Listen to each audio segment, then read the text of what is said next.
Bonjour à tous, je m'appelle Catherine Nels, je suis la directrice générale de Hella France. Bonjour, je m'appelle Adrien Malinjou et je suis chef de produit chez Hella France. Je m'appelle Letty Lepierre et je suis chargée de communication et marketing au sein de Hella France.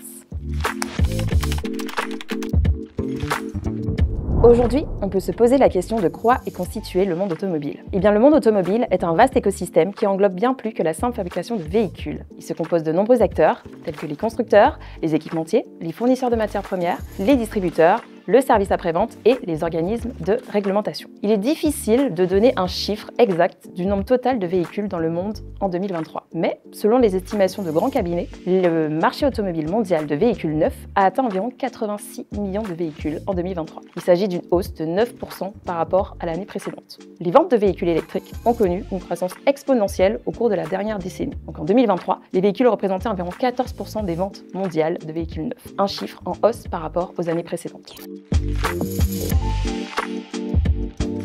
Cette croissance est principalement tirée par le marché chinois et européen, où des politiques incitatives et des réglementations strictes en matière d'émissions de CO2 favorisent l'adoption des véhicules électriques. De nombreux pays mettent en place des politiques favorables à l'adoption des véhicules électriques, tels que le bonus à l'achat, des infrastructures de recharge et des restrictions sur les véhicules thermiques. On assiste clairement à une transformation fulgurante du paysage automobile. Cette transformation continue de susciter de nombreux questionnements, notamment environnementaux, car l'enjeu premier du virage tout électrique est la réduction des émissions de gaz à effet de serre.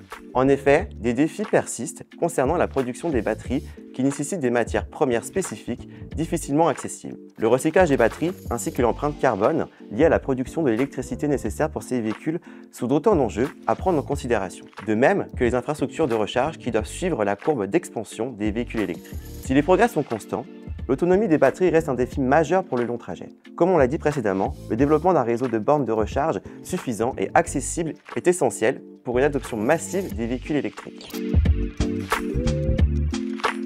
Alors chez Hella Forvia, nous avons pris en compte cette transformation en répondant dès aujourd'hui et de manière pragmatique aux sollicitations des garages face à l'entrée des véhicules électriques au sein de leurs ateliers, notamment grâce à nos outils de diagnostic et à nos systèmes de mesure haute tension. Alors nous sommes pleinement conscients du chemin qu'il reste à parcourir.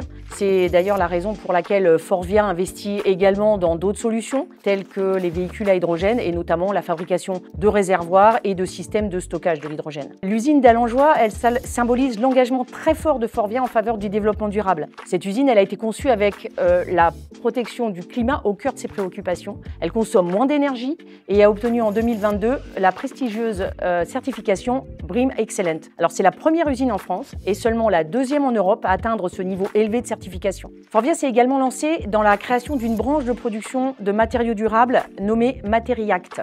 Elle développe, approvisionne, produit, vend des matériaux de pointe uniques à faible et ultra faible empreinte carbone, avec une réduction de CO2 pouvant aller jusqu'à 85% par rapport aux matériaux actuels. Ces matériaux, ils sont utilisés dans la fabrication des équipements automobiles et notamment les tableaux de bord.